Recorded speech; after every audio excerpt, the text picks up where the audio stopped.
August 17th, 1944, northern France, near Falaise. The roadside still smelled of cordite and burned rubber, and the hedgerows whispered with the heat of a battle already moving east. In the shallow ditch sat a GMC CCKW, the Americans' famed Deuce and a half, canvas roof flayed open by shrapnel, engine ticking softly as it cooled. To the mechanics of the 276th Infantry Division, who edged toward it with the cautious choreography of men who had learned to avoid booby traps, the truck looked at first like any battlefield orphan, muddy, scuffed, and abruptly ownerless. But its warmth told a different story. Whoever had abandoned it had only just slipped away. The lead mechanic, old grease under his nails, new fear in his eyes, circled the truck with a professional's detachment. He noted details the way a doctor does a pulse, the stout ladder frame, the deep, forgiving tires, the six-wheel layout that promised grip where their rear-drive Opels wheezed. He popped the hood and found not a maze but a map. The six-cylinder sat exposed like a patient on a clean table, its parts labeled in clear English, the layout refreshingly obvious. No ornate castings. No intricate routing for the sake of elegance. This was a machine that wanted to be understood. On the running board, he discovered a toolbox. Inside, nothing exotic, just honest, democratic steel, wrenches, pliers, a feeler gauge, and a manual printed on thick paper that had not dissolved in the damp. He thumbed it open and blinked at the drawing's large, generous illustrations that explained procedures step by picture first step. A private could trace these diagrams with a greasy finger and replace a plug in minutes. A farm boy from Iowa, the mechanic thought with a flicker of irritation, and then respect could be at the wheel by afternoon and under the hood by evening. He called over the Hopfeldwebel, the senior non-com whose word in the motor pool was law. Together they read the nameplate, CCKW 353, long wheelbase, model year 1943. Numbers stamped on the frame tied it to Pontiac Plant No. 1, as if the truck itself carried a return address back to the heart of American industry. One vehicle, one data plate, and suddenly the war widened. Through those figures they glimpsed a city of presses and paint lines, of shift whistles and night crews, of trucks emerging in a river that never ran dry. They cranked the engine, half expecting some trick. Instead, the straight six caught with a steady, forgiving hum. Not powerful by the standards of German engineering, 104 horsepower would not make a Mercedes engineer boast, but obedient, eager, durable. The mechanic tugged the transfer case lever. It slid home with a satisfying certainty. He imagined the front axle biting into a rutted farm lane, the 6x6 shrugging off mud that would stop a 4x2 cold. He imagined soldiers who did not understand finesse, who had no time for finesse, and saw that this truck had been built for them anyway. A private muttered that the whole thing looked designed for idiots. The Hopfeldwebel's correction was sharp but quiet, not idiots. An army.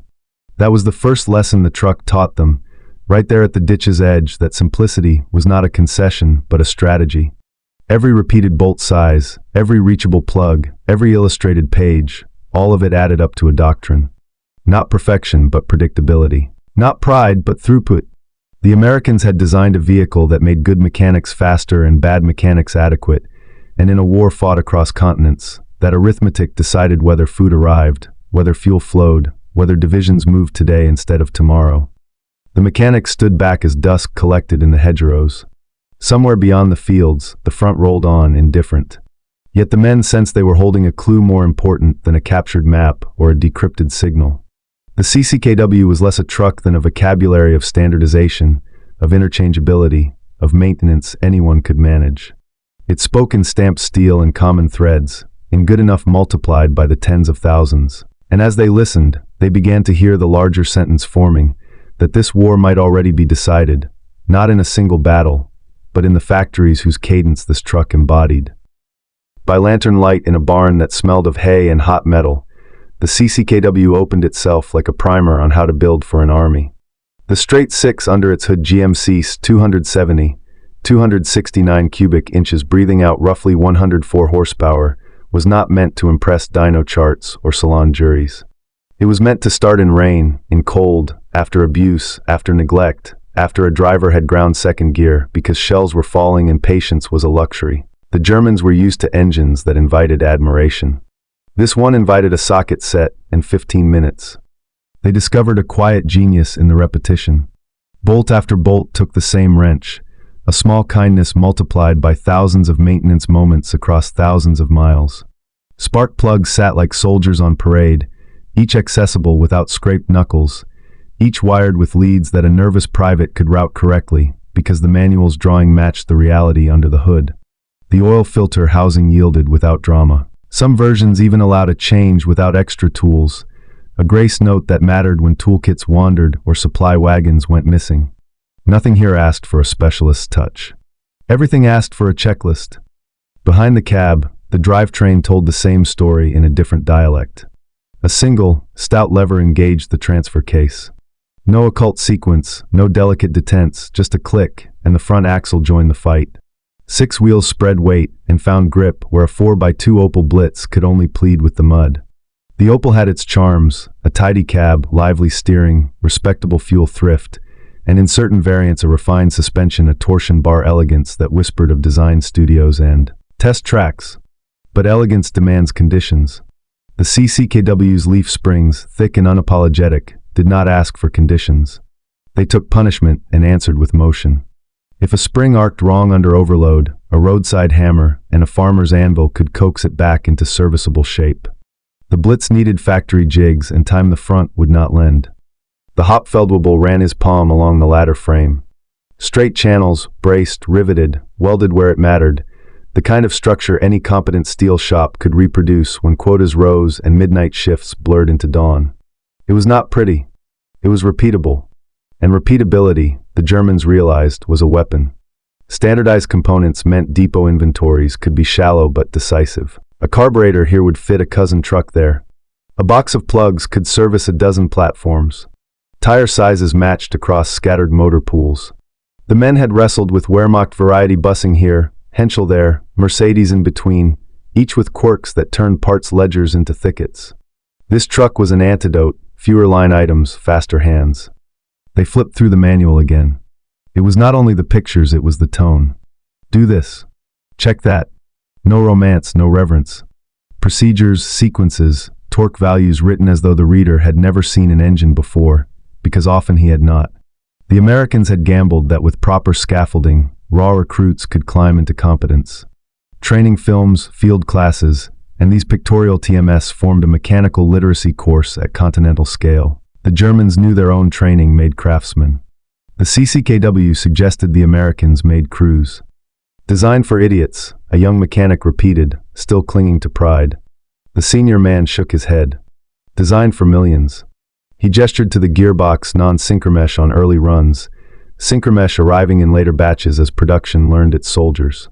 Even their improvements felt like supply chain decisions as much as inventions. What made repair faster? What made errors rarer? What could be stamped, cast, or machined by the thousand without stopping the line? Beauty here was cycle time. They drained a little fuel into a tin cup, no grit, no ghost of varnish, and the Hopfeldwebel allowed himself a surprising thought. This truck would forgive being fed from a dirty jerrycan tomorrow, and still pull a hill by afternoon. Forgiveness was its signature trait. It forgave missed services, wrong shifts, bad roads, green hands. In that forgiveness lived a doctrine as sharp as any blade. Build a machine that does not punish ordinary men for being ordinary in extraordinary circumstances. Outside, the wind worried the hedges. Inside, a philosophy sat on 4 axles, humming, waiting to be put back to work by whoever had the fuel and the will. The CCKW did not ask to be admired. It asked to be multiplied. And in this war, multiplication beat magnificence every time.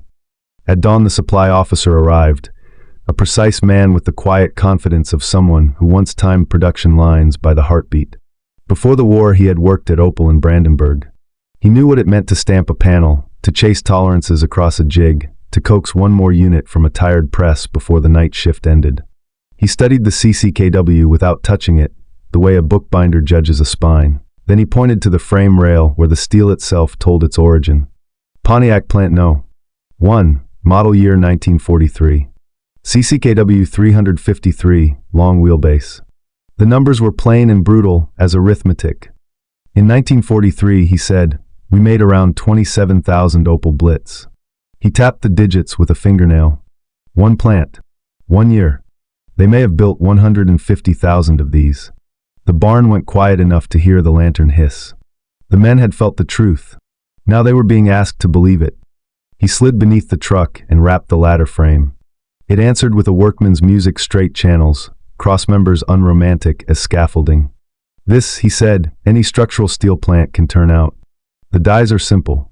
Profiles repeat. If the press shop is full, a welding shop fills the gap. He climbed back up and brushed a palm along the side panel. Stamped steel, yes, but not art. Press, trim, spot weld. A shop in Ohio, a shop in Illinois, a shop in whatever state you choose can do this all day. He nodded toward the back. Wooden bed. Standard lumber. A sawmill feeds a truck line the way a mill feeds wagons. Canvas top, commercial fabric. Not a single element here demands a cathedral of tooling. The Hauptfeldwebel frowned. And we, the supply officer's mouth thinned. We build beautiful frames with precisely formed rails and dedicated dies. Efficient, elegant, and bottlenecked. Our excellence is slow. He asked for the manual and turned its pages with the affection of a craftsman meeting a ruthless cousin. Pictures. Procedures. Interchangeable parts. That is the key. Interchangeable. He recited a litany of American names the way a priest names saints: GMC, Chevrolet, Studebaker, International Harvester, Dodge, Ford. Different factories, same specifications. You can swap a carburetor from a Dodge to a GMC, a coil from a Studebaker to a Chevrolet. Tires match. Electrical fittings match. Thread patterns match. Their depots do not guess. They issue. A young mechanic, still unwilling to surrender pride, asked whether that sameness dulled quality. The supply officer shook his head. It sharpens throughput. The measure that matters is not how refined the single truck is, but how many roll by before sundown, and how quickly a broken one returns to the road. He leaned against the fender and did the larger math out loud, as if saying the numbers would make them less monstrous. American automotive complexes had been tuned for mass production long before Pearl Harbor. Assembly lines built sedans on Monday, and could be tool changed to trucks by Friday. The same conveyor that once carried Oldsmobiles now fed Deuce and a halves. The same hands that fitted chrome trim now installed blackout lights. He described shift rotations, night runs, second source suppliers. He spoke of how once the drawings were fixed and the gauges issued, dozens of plants marched to the same drum. Standardization, he said softly, is their general. Interchangeability is their staff. The men traded glances as if each sought permission to believe the scale. The officer gave it to them. You know the totals we have heard. Over 500,000 CCKWs by war's end. 562,000, perhaps more, of just this pattern. And millions of military trucks across types. Meanwhile, our Blitz and excellent design will end near 100,000, many still two-wheel drive. He bent once more to the chassis, as if asking the truck one last question. Elegance wins prizes, he murmured. Producibility wins wars. The CCKW seemed to answer with its plain geometry. Built to be repeated. Built to be replaced. Built so that when one falls out of a convoy, another, identical, slides into its place without the column ever slowing. When they rolled the truck into sunlight, its green paint looked ordinary, almost drab.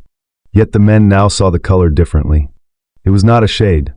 It was a wavelength broadcast from dozens of factories, a signal that traveled from line to front without distortion. The Americans had found a way to turn steel into tempo. And tempo, the supply officer knew, was the one resource the Wehrmacht could no longer buy. The first proving ground was not a test track, but a rutted farm lane ribboning through beet fields and orchards. Rain had come hard in the night, turning the Norman earth into a brown custard that swallowed wagons to the hubs.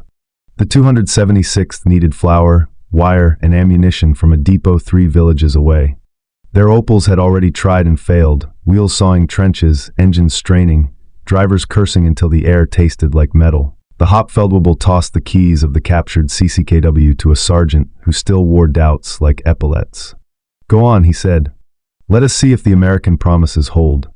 The sergeant eased the lever into low, engaged the transfer case with that single, decisive click, and the six-wheeler began to move as if it had been waiting all morning to embarrass mud.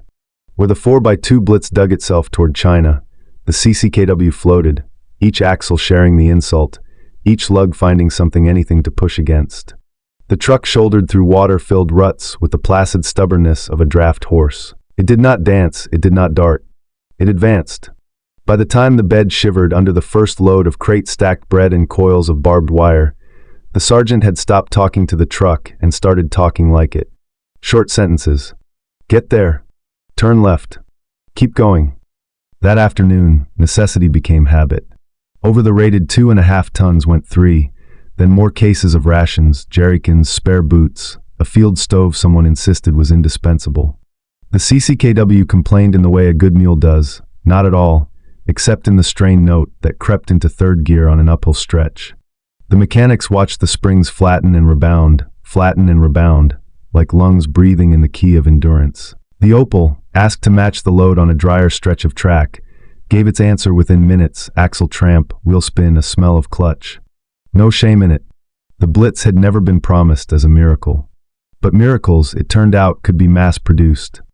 By dusk the supply chain had a new rhythm. Drivers rotated, and with them rotated a single page from the manual: how to check fluid levels without tools, how to nurse a hot engine without cooking it. A boy from Pomerania, who'd only ever repaired a bicycle pump, tightened a loose distributor cap because the picture showed him exactly where to put his fingers. A Saxon farmer's son, broad-shouldered and suspicious, learned to bleed the brakes in 10 minutes because the procedure was 3 drawings and 2 short paragraphs. The CCKW rewarded such small acts of competence with something priceless. It forgave mistakes. Miss a shift, the gearbox grumbled and carried on. Skip a grease point, the truck did not die. It merely asked for mercy tomorrow.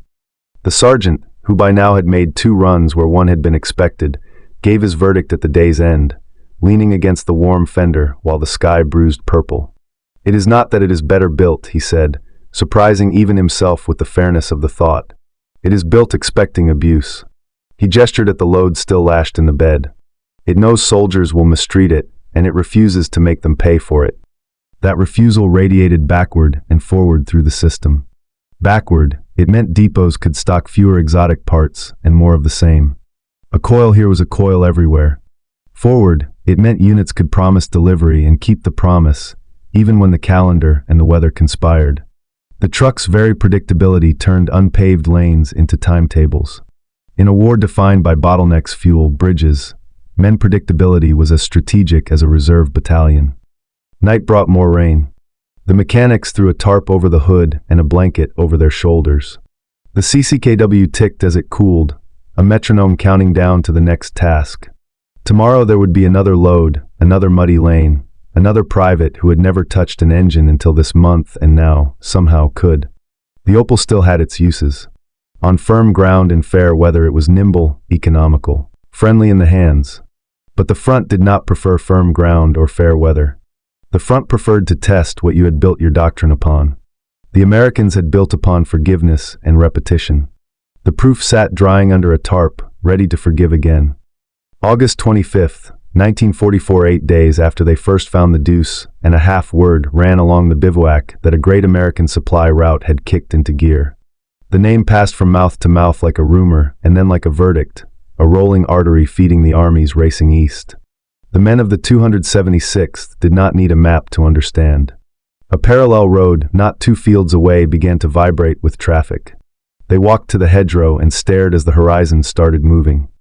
First came a wedge of motorcycles and jeeps like minnows, then the bulk of it, one CCKW after another, olive drab and somehow identical even where dents varied and mud patterns changed. Canvas flaps snapped in the breeze. Headlights were hooded slits. On every tailgate, ration crates, fuel drums, ammunition boxes, stacked with the kind of standardized certainty that made counting seem possible. They tried anyway. 10 trucks, 20, 50 somewhere. After half an hour the tally dissolved. The line did not thin. It refreshed itself, as if the column were not a column at all, but a conveyor belt that started on a coast and would not stop until Berlin. "Where are their horses?" a young rifleman asked, genuinely confused. The question, simple as it was, unlatched a door in the Hauptfeldwebel's mind. He saw their own division's tables of organization come alive, over 5,000 horses for this one unit alone, fodder to haul, water to find, shoes to fit, vets to beg for. Horses needed sleep. They sickened in cold. They died, not just from bullets but from weather and work. They marched 30 kilometers on a good day and looked at you with eyes that said that was all you were getting. He answered the boy without scorn. "The Americans do not have horses," he said. "They have trucks." He did the math because numbers were how he kept fear from owning him. An American division carried roughly 2,000 trucks in its shadow. There were 40 divisions in France now, give or take. 80,000 trucks just in the combat formations before you even counted the services that fed them. 80,000 tanks on rubber feet, hauling fuel, meals, bandages, wire, boots, mail, the 1,000 ingredients of momentum. Each one could drive hundreds of kilometers in a day if the road existed and fuel arrived. None would founder at a muddy ford and demand hay for its trouble. A supply corporal, who had spent too many nights allocating oaths and curses, watched the column and felt a laugh stumble out of him, not because it was funny but because the logic was overwhelming. Every American truck was a rejection of what had chained them: pastures, weather, the ache of animal endurance. A horse eats whether it marches or not. A truck drinks only when it works. A horse cannot be disassembled to fit a broken wagon. A truck's life is a parts diagram that reaches from one depot to the next. They watched a gasoline convoy slide past, drums gleaming under canvas like a promise. The corporal imagined that fuel flowing forward into tank squadrons that would not pause, into artillery units that would fire on schedule, into the humble CCKWs that would come back for more. Behind the convoy came more, engineers with bridging timbers, mobile kitchens breathing soup scent, ambulances whose sirens were silent because their speed made sirens unnecessary. It was not a parade. It was a process, greater than the sum of each truck's horsepower. That night, the Hauptfeldwebel wrote in his notebook. He did not write poetry. He wrote tonnage. He wrote the conversion rate between hay and petrol. One had to be grown and guarded and dragged behind you. The other arrived in a drum with a stenciled number and turned movement into inevitability. He recorded the estimate. He could barely accept 80,000 trucks supporting American divisions, not because the number pleased him, but because truth is a kind of map, and he needed one. He wrote a smaller, sadder line for his own army: 3 million horses spread across fronts, and still not enough wheels. Morning found the American road still humming, the convoy renewed like a tide. A German driver climbed into the captured CCKW for another run down a muddy lane and felt, for a moment, that he had stolen something more than a vehicle. He had stolen a glimpse of a world where war was measured not by how well a man coaxed a team of animals, but by how well a nation synchronized factories, fuel, and roads. It was a new grammar, and the sentence it formed was simple: the side that moves more wins. Winter cramped everything steel, sinew thought. December 1944 arrived with a sky the color of gunmetal and a plan that glittered like desperation. The order was whispered first, then spoken aloud: push through the Ardennes, cut the Allies, race to the Meuse, shake the board so hard the pieces forget where they belong. In the motor pool the Hauptfeldwebel read the annexes, the fuel tables, the neat columns where numbers pretended to be destiny. The margins confessed the truth: there was not enough petrol to feed the ambition. The difference would have to be stolen. They painted captured American stars over with mud. They tuned American V8s and straight sixes by lamplight. Drivers learned the feel of U.S. throttles, the sweep of unfamiliar gauges. Orders specified, without shame, that American fuel was to be seized at every opportunity. It was a strategy built on the enemy's abundance, a campaign balanced on the idea that one could raid a river to irrigate a desert. The men were not fools. They knew what it meant when victory depended on finding the other side's jerrycans before nightfall. The first days shocked the maps into motion. Snow softened the sound of the columns. Fog hid intentions. German spearheads bit deep, and for an instant the world shrank to crossroads and bridges taken in a sprint. Yet even in that delirium, logistics gnawed. Tanks paused at road forks to wait on fuel that lagged hours, and then days behind. Radio nets carried the words no commander wanted to hear: halt, conserve, siphon. In more than one lay-by, a Panzer idled with its crew cupping hands to the exhaust because the heat was all the engine had left to give. Alongside the faltering German convoys, the captured CCKWs of the 276th rolled with a stubborn cheerfulness that felt like treason against the weather. Their carburetors did not mind the cold if you primed them correctly. Their manuals told you exactly how. They had been built to shrug off young hands and ugly conditions. By January, many of the Opels that had started the push had ground to a halt, clutches glazed, differentials howling, torsion bars tired from hammering ice-rutted roads. The American trucks, designed to be field-mended, kept answering the starter with a workman's grunt and carried on. The Hauptfeldwebel, now a connoisseur of scarcity, watched the offensive's tempo flatten. Fuel trucks failed to appear. Horse columns could still move, but not feed armor. Wagons could carry shells, not strategy. The arithmetic of the Ardennes had always been sharp. Now it turned cruel. A company's worth of mobility could hinge on one stolen pump at a captured depot. An entire regiment's promise could vanish in a frozen hose. The men learned to siphon with surgical skill, to swap lines in the dark, to roll drums by the light of fires fed with furniture ripped from empty houses. None of it added up to momentum. Across the line, the American machine rediscovered its stride. The Red Ball Express had wound down in November, but the arteries it opened remained. Antwerp's docks gulped cargo, Brussels sorted it, Cherbourg pulsed it outward. Engineers shaved ice from bridges and widened choke points. The supply columns looked unglamorous and inevitable, which in winter is a kind of poetry. If a truck fell out of line, another closed the gap. If a depot miscounted, the error was absorbed by scale.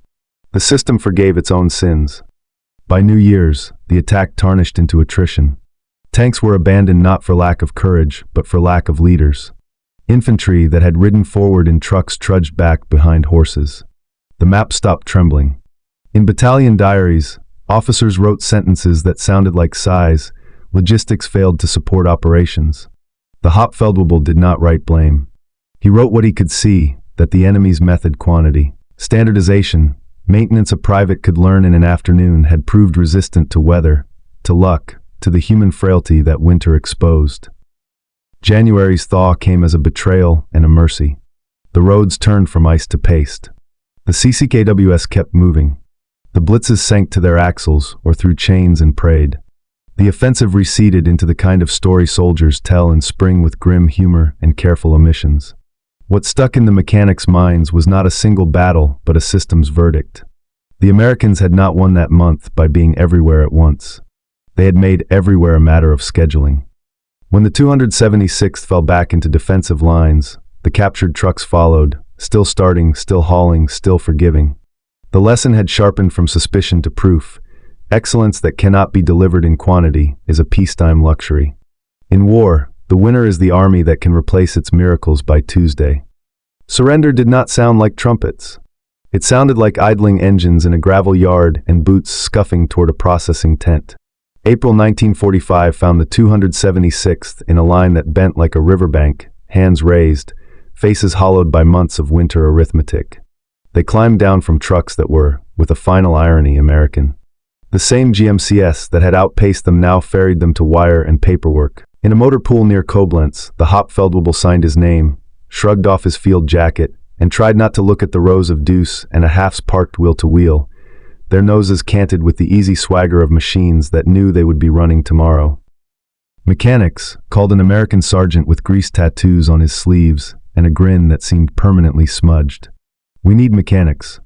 There was no bravado in it, only the matter-of-fact urgency of a man with more trucks than ours. He jabbed a thumb toward a CCKW with its hood up. Can you work on these? The Hauptfeldwebel answered in the only way that mattered. He reached for a wrench. The apprenticeship began with a list of sins to forgive. Bent splash pans, leaking seals, a timing light that had wandered off. The sergeant's doctrine was simple and heretical to men raised on factory standards: speed over sanctity, availability over artistry. 2 men, he said, patting the fender of a mud-stained truck, field tools, 8 hours. Full engine tear down and build. You clean what you must. You replace what you can. You get it back on the line. He pointed to a stack of crates labeled with identical stencils. That is why we win. The part in this box fits the truck you are touching. It will fit the next one and the next. We do not ask the depot to be clever. We ask it to be full. The German mechanics absorbed the liturgy through their hands. They learned that a tune-up could be a conversation, not a confession. They learned to read the technical manuals as if they were sheet music, page, picture, torque value done. When a water pump failed, they did not measure tolerances against a gospel of perfection. They reached for the replacement that clicked into place, as if the truck had been waiting for it since the day it left Pontiac. Sometimes, the sergeant admitted with a shrug, a vehicle so battered rolled into the yard that repair meant waiting 3 days for a new truck to arrive. Replacement in this system was not a defeat. It was a feature of scale. Outside the wire, the world shifted from shells to scaffolds. By autumn, convoys of CCKWs no longer chased fronts. They fed reconstruction. Lumber stacks sat neatly under canvas. Cement sacks breathed powder into the air. Mobile generators hummed beside shattered stations. The trucks that had brought ammunition now brought windows, bricks, bread. On the shoulders of German roads patched, widened, straightened by engineers who understood that logistics is a civil art as much as a martial. One-motor pools appeared like way stations on a pilgrimage to normalcy. The former enemies under their hoods shared cigarettes and torque specs. In 1947, a word older than any of them eight arrived with capital letters. The Marshall Plan moved through Europe on axles and schedules. Grants turned into girders, girders into roofs, roofs into factories that quit being ghosts. The Hauptfeldwebel, who no longer wore rank but still carried authority in the way he set a wrench, found work at a depot that kept the trucks healthy enough to carry hope. He trained boys who had known only rubble how to lay out a workbench so that the wrench you needed was always the one your fingers found first. He taught them to love parts books more than improvisation, because a shelf that matched a standardized fleet was a promise, not a prayer. When German factories flickered back to life, some of the old pride returned, tempered by a new humility. Engineers with slide rules began to draw not only beautiful solutions but producible ones. They argued for component families, for fasteners that repeated across models, for harnesses that plugged in with a click instead of a solder. In committee rooms, men who had once filed requisitions for torsion bars spoke about tack time and line balance. They were not imitating America so much as learning a language they had heard shouted from convoys for years. Designed for manufacture, designed for maintenance, designed for the soldier or now, the civilian who needs the thing to work today and again tomorrow. On Sundays, the former Hauptfeldwebel sometimes visited the motor pool after lunch, where an American sergeant he would come to call by his first name was teaching a recruit how to listen to an engine with his palm on the valve cover. The lesson never changed. "Make it easy," the sergeant would say, as if giving a benediction. "Make it the same. Make it fast to fix." The German nodded, half in agreement, half in gratitude. The truck idled between them, steady as breath, patient as a teacher who knows the student will one day teach someone else. Years later, in a hall that smelled of wax and quiet, the war sat still long enough to be studied. On polished concrete beneath soft lights, two trucks faced each other like old boxers in robes. On the left, a restored GMC CCKW wore its olive drab like memory rather than paint. On the right, an Opel Blitz gleamed in a shade that made you understand why engineers fall in love with lines. Placards gave the biographies, the American by the hundreds of thousands, over 500,000. The German by the tens, perhaps 100,000 in all. Numbers that had once rumbled like thunder down French lanes were now ink on enamel, but they still made the air vibrate. The former Hauptfeldwebel stood between them with a younger engineer at his elbow, a boy whose only battles were deadlines. He placed a palm on each fender, as if reading Braille. The Blitz told the story he already knew: proportion, efficiency, a grace in the steering geometry that had made it a pleasure on a good road and an exercise in finesse on a bad one. The GMC told another: scale, forgiveness, a grammar of repetition so self-assured that it did not need to raise its voice. If the Opel was a sonnet, the CCKW was a shipping manifest, and in total war, the manifest had won. What the museum could not display, but the man could, were the noises that had defined the truck's real lives, the CCKW's starter coughing awake in a sleet-whipped dawn. The Blitz's clutch sighing under a load it was never meant to bear across a flooded verge. The human chorus of soldiers who became drivers because the book showed how, and mechanics because the picture matched the part. He could hear the American motor sergeant saying a truth that had turned from insult to gospel. Make it the same, make it easy, make it quick to fix. He had spent a career after the war translating that truth into factories where fixtures repeated and fasteners matched, into production lines where elegance came second to flow. He told the young engineer what the caption boards could not. That quantity had been a tactic, yes, but also a philosophy. That standardization was not laziness, but a discipline, the quiet courage to use good enough as a foundation, so that enough could be multiplied until good became decisive. That the CCKW's leaf springs and ladder frame were not crude. They were honest about what battlefields demand. That the Opel's virtues, its thrift, its nimbleness, its carefully tuned parts were never the enemy.